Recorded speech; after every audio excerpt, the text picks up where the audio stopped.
os que estavam no barco, e adoraram-no, dizendo: És verdadeiramente o Filho de Deus. Os irmãos, vamos juntos repetir a última parte do versículo, toda a igreja, uma só voz, a última parte.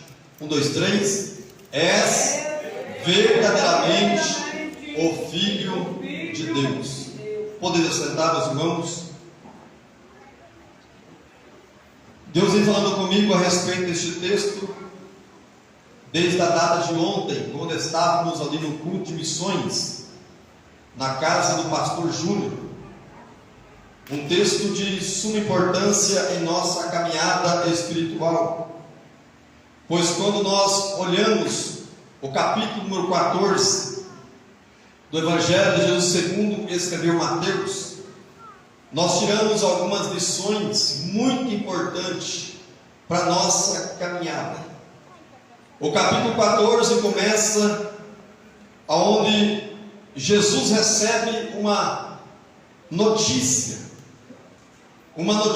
ruim, uma notícia que todos nós não gostamos de ouvir. A notícia que faleceu o seu primo, o seu ente querido, aquele que veio antes dele como precursor da palavra, conhecido como João Batista. João Batista agora tinha sido degolado no cárcere. Todos nós conhecemos a história, não vou me ater na mesma. O meu foco é a notícia que Jesus recebeu. Quando Jesus recebeu esta má notícia, Jesus, como ser humano, se entristeceu. Jesus quis ficar só, ter um momento ali de reflexão. E a Bíblia vai nos dizer, no Evangelho de Jesus segundo escreveu Mateus, capítulo 14, versículo 13, que Jesus, ouvindo isso, retirou-se dali no barco, para um lugar deserto, apartado. E interessante que quando ele decidiu de deixar a multidão, ir para um lugar deserto para refletir a sua vida, para receber melhor aquela notícia, porque é natural, irmãos, quando nós recebemos uma notícia ruim, nós queremos ficar só, queremos abaixar a cabeça, queremos recuar daquilo que está proposto para a nossa vida.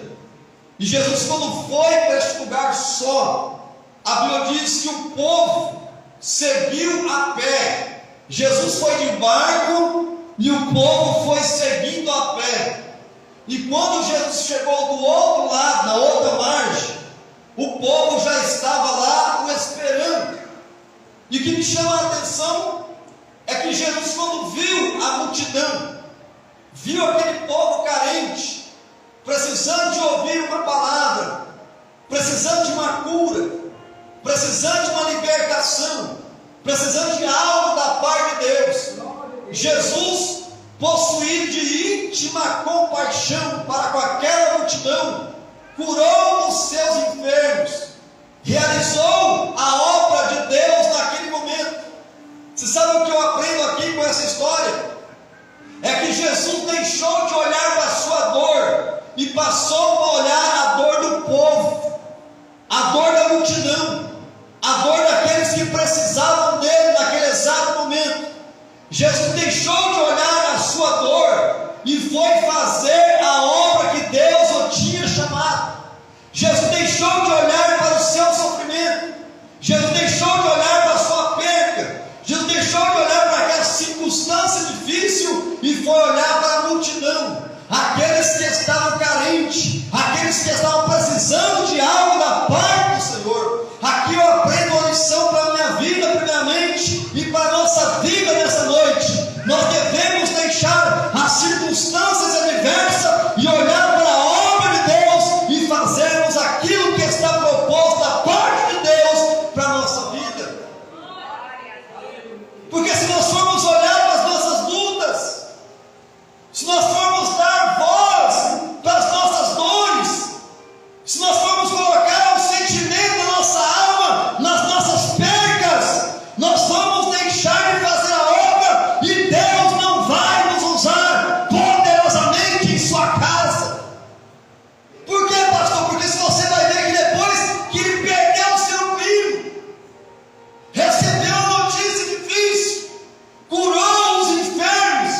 E o povo ficou ali, ouvindo a palavra de Deus.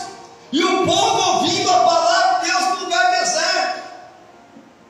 E esse povo foi ouvindo, foi saciando a sua alma. E Jesus foi pregando, Jesus foi ensinando, Jesus foi mostrando o caminho que conduz para o céu. E o povo ali junto dele. E a Bíblia diz que foi chegando-se à tarde. Jesus, vendo aquela multidão, não quis despedi-la de mão vazia, porque todos eles estavam com fome. Passaram o dia inteiro ouvindo a palavra, alimentando a sua alma, mas o seu corpo físico está debilitado, ao ponto de Jesus olhar e dizer: não posso despedir esse povo de mão vazia, porque senão eles vão perecer no meio do caminho. Olha que coisa interessante. Depois da perda de Jesus, agora Deus vai usar um grande milagre, num milagre extraordinário. Jesus disse para os seus discípulos: vai na cidade e coma pão para esse povo. Teve um que deu uma olhada e falou assim: olha, Senhor, não tem jeito não, nem com 200 dinheiro nós vamos conseguir comprar tanta coisa, tanto pão, tanto mantimento para esse povo. Despede o povo. E Jesus tendo responsabilidade com o povo, Jesus perguntou para os seus discípulos: o que vocês têm? Eles deram uma olhada, uma analisada e disseram: nós temos seus 5 pães e 2 peixinhos. Aleluia. Tá bom, já é o suficiente, porque pouca coisa na mão de Jesus Ele pode multiplicar. Eu vou repetir ao teu coração nessa noite: pouca coisa na mão de Jesus Ele pode multiplicar. Ele pode fazer um milagre extraordinário da parte de Deus. Olha o segredo: depois de uma perca, se ele tivesse olhado para a sua dor, ele não tinha curado os enfermos. Se ele tivesse olhado para a sua dor, a multidão não está diante dele ouvindo a palavra. E agora Deus vai usá-lo para um grande milagre: a multiplicação dos pães. Ei, e a multiplicação foi tão grande que a Bíblia diz que quase 5.000 homens, fora mulheres e crianças, se alimentaram dos pães. E nós, sobraram 12 cestos cheios. Deixa eu dizer um negócio, aplicando para a nossa vida nessa noite: Jesus quer nos usar. Jesus quer fazer milagres extraordinários através da nossa vida. Nós temos que ficar na posição correta. Você vê aqui nesse texto, Jesus fazendo um milagre grande, extraordinário. Mesmo assim, os discípulos não reconheceram que Ele era o Filho de Deus. Eles não reconheceram que Jesus era o Filho de Deus, através do milagre da multiplicação dos pães. E depois que Jesus multiplicou os pães, a Bíblia diz no versículo 22 que Jesus logo deu uma ordem aos seus discípulos. Olha que coisa interessante.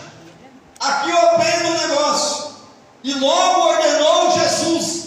Essa expressão, ordenou Jesus, revela o seu senhorio.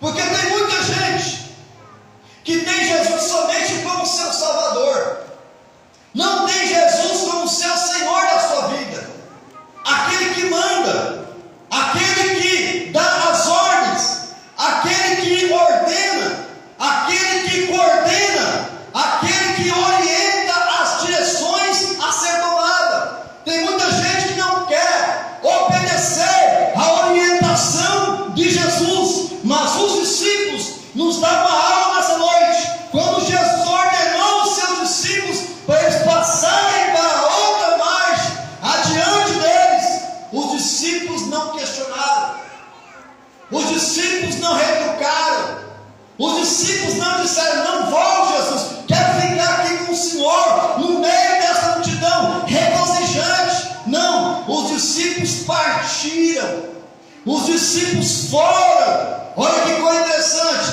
os discípulos não foram por vontade própria.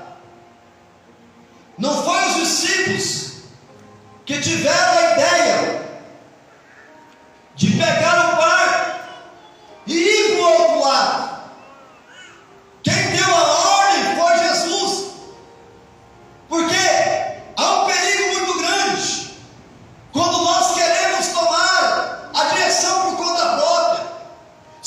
discípulos tivessem tomado a direção por conta própria, eles tinham naufragado no meio do mar e eles tinham morrido. Porque se eles tomaram a decisão por conta própria, eles que tinham que ser responsáveis por suas vidas.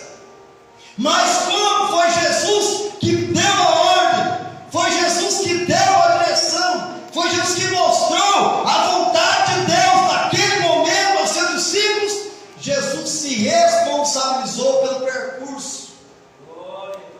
Agora eu vejo os discípulos empolgados, entrando no barco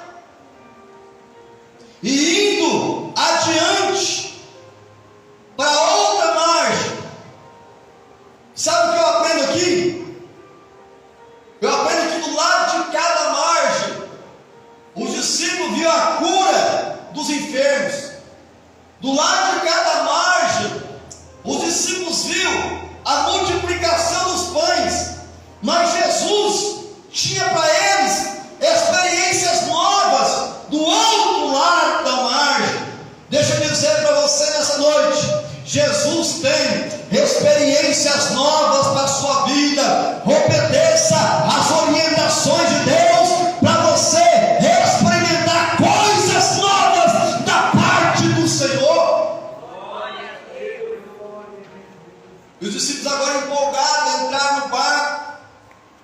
Alguns deles comentando ali: nossa, você viu que coisa linda, que milagre extraordinário, sobrou 12 cestos, um para cada um de nós, vamos entrar no barco e vamos lá.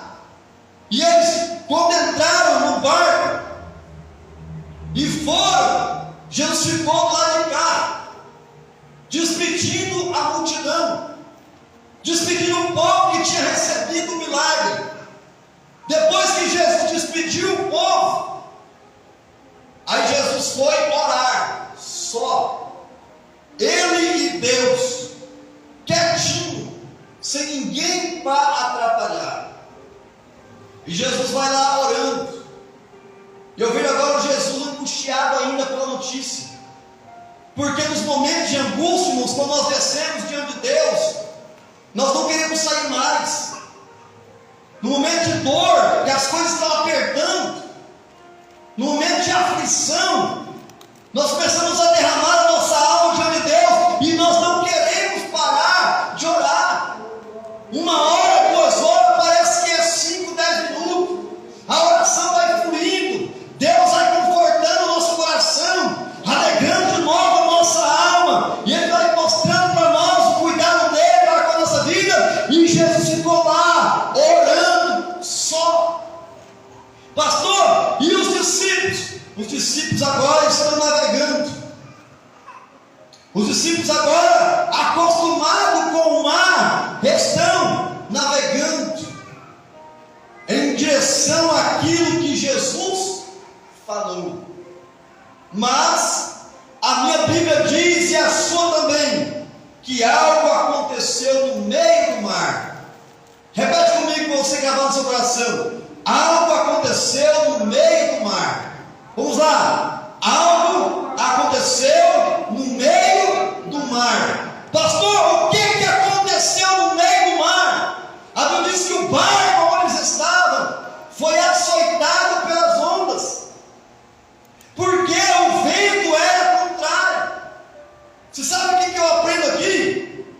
Eu aprendo que não é porque nós estamos andando na direção de Deus, fazendo a vontade de Deus, acatando as ordens que Ele passou para nós, que nós estamos livres de dificuldades. Porque tem gente que pensa que depois que recebe uma ordem da parte do Senhor, ele vai caminhar tranquilamente, ele vai caminhar bem. Não, quando Jesus nos dá uma ordem e nós vamos ao objetivo de executar a ordem, se prepara para o percurso. Do lado de cá, eles receberam a ordem, e a ordem era chegar no outro lado da margem, mas no meio do percurso, a adversidade os acompanhou. No meio do percurso, o vento soprou forte, e o vento não era a favor, porque se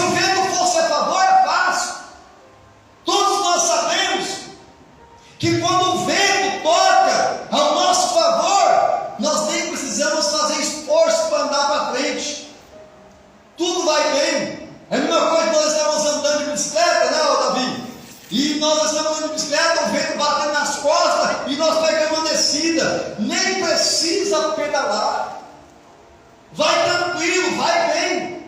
Mas a Bíblia diz que o vento era o contrário. Em outras palavras, a dificuldade era adversa. Eles remaram para frente e o barco não ia para frente, o barco ia voltando para trás. Se eles não tivessem sintonia de deles remar do lado e remar do outro ao mesmo tempo, o barco só ia ficar rodando, rodando, rodando e não ia sair do lugar. Sabe o que eu aprendo com essa história, com essa circunstância dos discípulos? Há momentos que nós estamos desta maneira. Jesus nos dá uma ordem: vai e faça tal coisa, vai levar a minha palavra em tal lugar, vai executar a minha obra. Aí nós ouvimos a voz, ficamos empolgados: eu vou, acabei de ouvir Deus falou comigo, tem convicção que foi Ele, eu vou. Aí nós saímos alegres, regozijante, entramos ali no barco e vamos navegando, com destino de fazer aquilo que Deus falou. Mas o problema, irmãos, é o meio. Quando chega a adversidade, quando chega as dificuldades, os problemas, e você observa que as ondas estavam altas, o barco sendo açoitado, e tudo aquilo tinha um motivo. O motivo não era o mar, o motivo não era o barco, o motivo não eram os discípulos que não sabiam navegar direito, o motivo era o vento, ao contrário. Você sabe por que as coisas estão acontecendo da forma que está acontecendo na sua vida, da forma que está acontecendo no seu ministério, da forma que está acontecendo na sua chamada agora? É porque o vento está batendo ao contrário, e você luta, e você peleja, e você rema, e você cansa, e você se afadiga, e você não consegue sair do lugar. Já faz tempo que você está remando o propósito que Deus estabeleceu, e parece que você não está saindo do lugar. As suas forças já estão se esvaindo. Tem pessoas que já estão a ponto de jogar o remo fora e deixar naufragar toda a embarcação, naufragar toda a família. Mas deixa eu dizer um negócio para você nessa noite. Deixa eu profetizar mediante a palavra do Senhor. Jesus está vindo ao seu encontro. Jesus vai te dar vitória. Jesus vai te socorrer, porque foi Ele que deu a ordem e você obedeceu a ordem do Senhor. Você não vai morrer sozinho nessa embarcação. Você não vai naufragar neste mar. Você não vai morrer nessa adversidade que você está passando. Jesus vai fazer você atravessar do outro lado e você vai cantar o hino da vitória. Arabaceia, Randuria, Révia, Nakassuga, Noverai. Jesus está vindo. Jesus está vindo. Pastor, mas Jesus está demorando. Você vai entender por que Jesus demora tanto a chegar em nossa vida. A Bíblia diz, versículo 25: mas a quarta vigília da noite, dirigiu-se Jesus para eles caminhando por cima do mar. Olha o segredo aqui. Por que tem essa palavrinha mas? Observe que os discípulos estavam passando dificuldade. O barco onde eles estavam estava açoitado pelas ondas.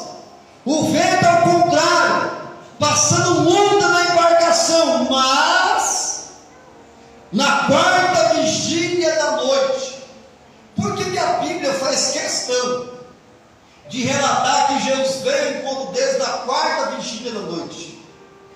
Não podia ser na primeira vigília? Não podia ser na segunda vigília?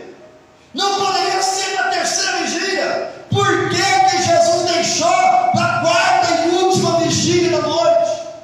Para quem não sabe, os judeus dividem a noite em 4 vigílias. A primeira vigília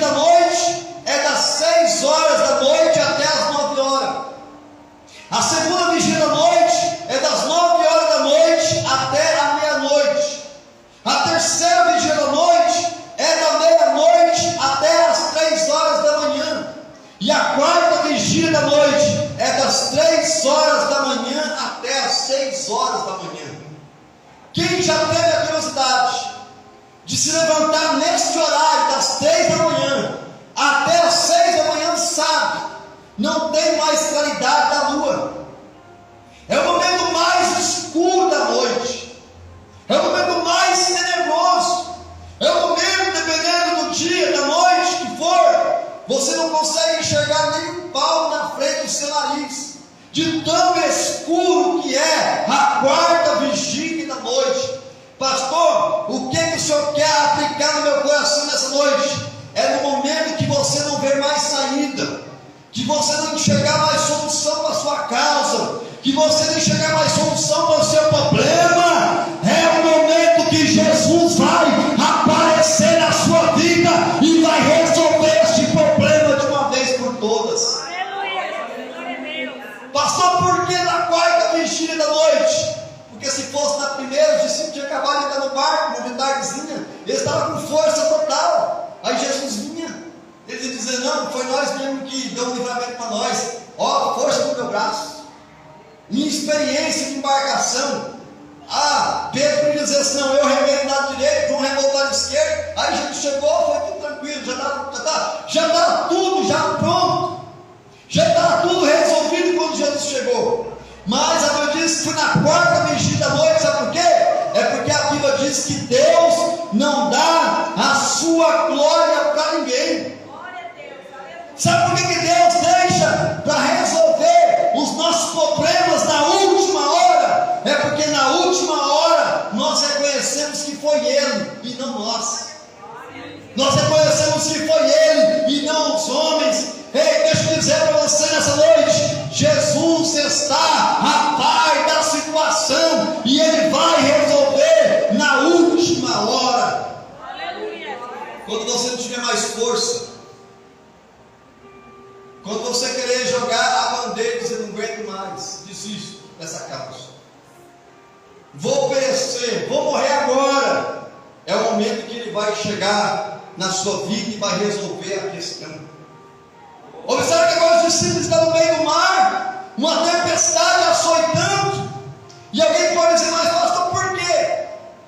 Por que a tempestade açoitou o barco? Porque a Bíblia diz em Naum, capítulo 1, versículo 3, a parte B: o Senhor tem o seu caminho na tormenta e na tempestade. Tem muita gente que pensa que o caminho de Deus é só na bonança, só na tranquilidade, só na vida pacífica, tudo tranquilo, tudo em paz. Mas eu vou dizer para você que o caminho do Senhor é na tormenta, o caminho do Senhor é na tempestade. Porque na tormenta, na tempestade, nós somos dependentes dele.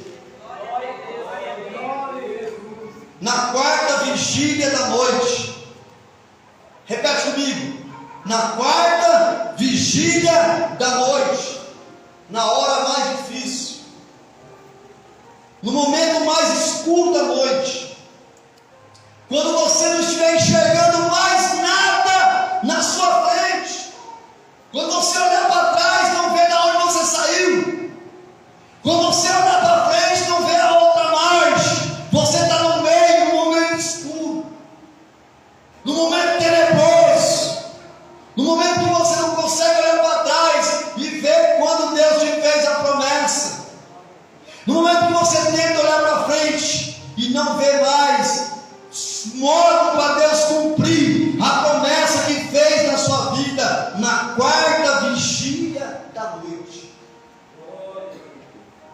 Na quarta vigília da noite, quando você pensa que agora chegou o fim, quando você diz: agora acabou o meu ministério,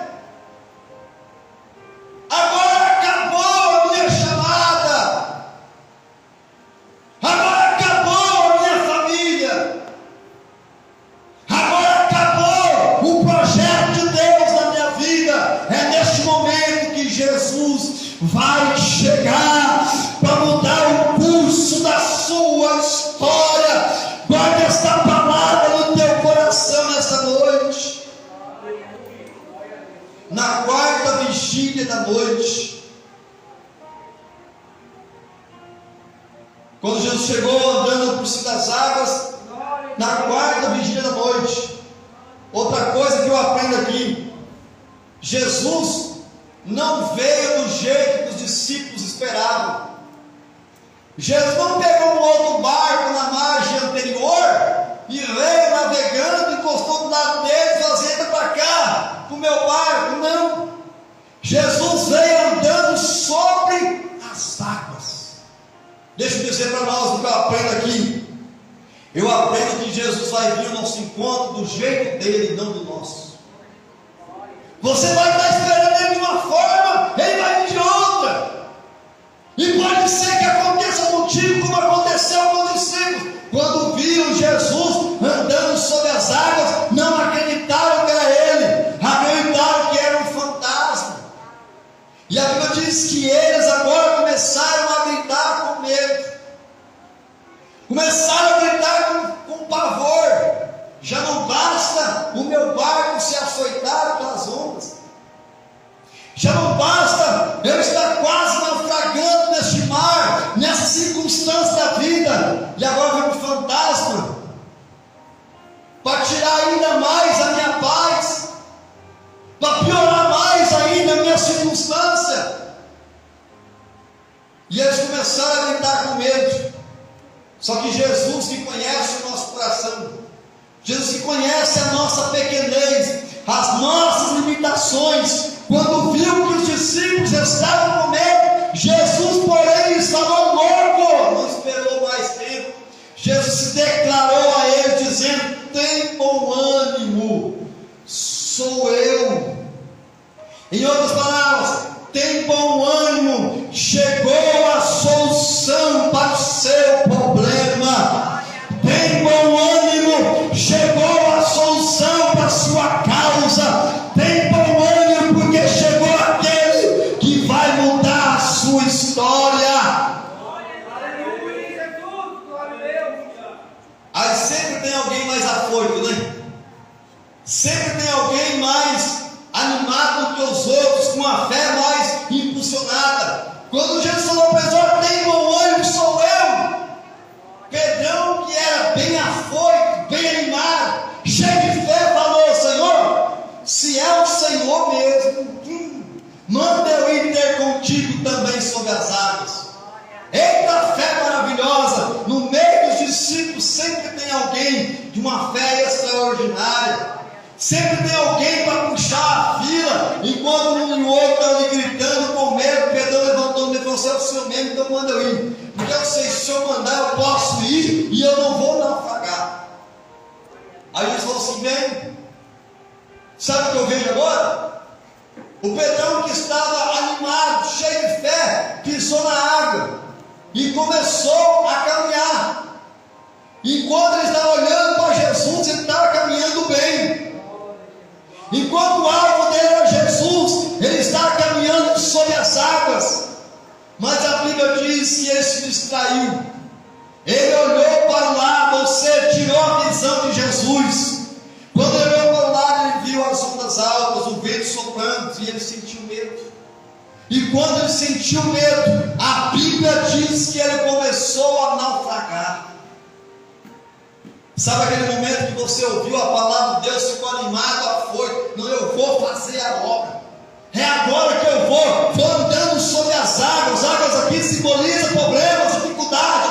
Você saiu disparado, não, problema, dificuldade não me para, porque estou olhando para Jesus, autor e consumador da minha fé. Aí você começou a fazer a obra. Você não olhou para a luta, você não olhou para a dificuldade, não olhou para a direita, não olhou para a esquerda, mas de repente, o vento batendo no seu ministério, batendo na sua chamada, você tirou o olhar de Jesus. E quando você tirou o olhar de Jesus, você fez como Pedro. Começou a naufragar, começou a descer, a afundar no mar de problema, no mar de dificuldade. Só que deixa eu dizer um negócio: se Jesus mandou você vir, Ele não vai deixar você naufragar. Se Jesus te deu a ordem, Você pode até ficar com a sua fé abalada, mas quando você estiver naufragando, Ele vai segurar na sua mão, vai te colocar você de pé e vai te levar você de volta para o barco, para o lugar seguro, junto com os outros. Aleluia! Glória a Deus! Jesus pegou agora nas mãos de Pedro, não deixou ele morrer, não deixou ele perecer. E eu vejo agora Pedro tem uma experiência no seu ministério. Ei, tudo que acontece conosco são experiências para nós contarmos. Nenhum dos outros discípulos depois podia dizer que andou sobre as águas, mas Pedro podia dizer: não, eu pelo menos dei 3 passos, caminhei, enquanto eu estava olhando para o meu mestre, eu caminhei sobre as águas. Experiências para contar. Eu sei que Deus já tem te dado muitas experiências para você contar, mas agora no momento você está naufragando na fé, tirou o foco, o objetivo de Jesus, começou a olhar para a irmã do lado, para o irmão do outro, começou a olhar para a direção, começou a olhar mais para a igreja do que para o dono da igreja. Ei, deixa eu dizer um negócio para você nessa noite: Jesus vai segurar a sua mão, vai te levar de volta para o barco, e você vai experimentar coisas novas da parte do Senhor. Por quê? Tem mais coisa vindo aí. A Bíblia diz que como eles voltaram para o barco, os dois juntos, Jesus não levou Pedro no colo, Jesus levou Pedro andando sobre as águas. Da mesma forma que Pedro saiu andando sobre as águas, Jesus agora voltou a segurar na mão de Pedro, Pedro andando sobre as águas até chegar no barco de novo. Quando eles chegaram no barco, a Bíblia diz que Jesus estendeu a sua mão e repreendeu o vento, acalmou-se o vento. Eu vejo Jesus agora falando assim: vento, acalma-te. Você não entendeu de explicar? Jesus não disse para o mar se acalmar, Jesus disse para o vento acalmar. Por quê? Porque o causador das ondas altas não era o mar, era o vento. Jesus vai na raiz do problema. Ei, Jesus vai resolver na causa certa que está tirando a sua paz. Jesus vai acalmar a tempestade. Jesus vai repreender este vento ao contrário, que está encadeando outras situações na sua vida. Jesus vai na causa certa e vai resolver a situação. Acalma-te, vento. E você sabe o que eu vejo agora? Eu vejo agora os discípulos dando uma olhada uns para o outro e dizendo: és verdadeiramente o Filho de Deus. Pastor, qual é o tema da mensagem dessa noite? O tema dessa mensagem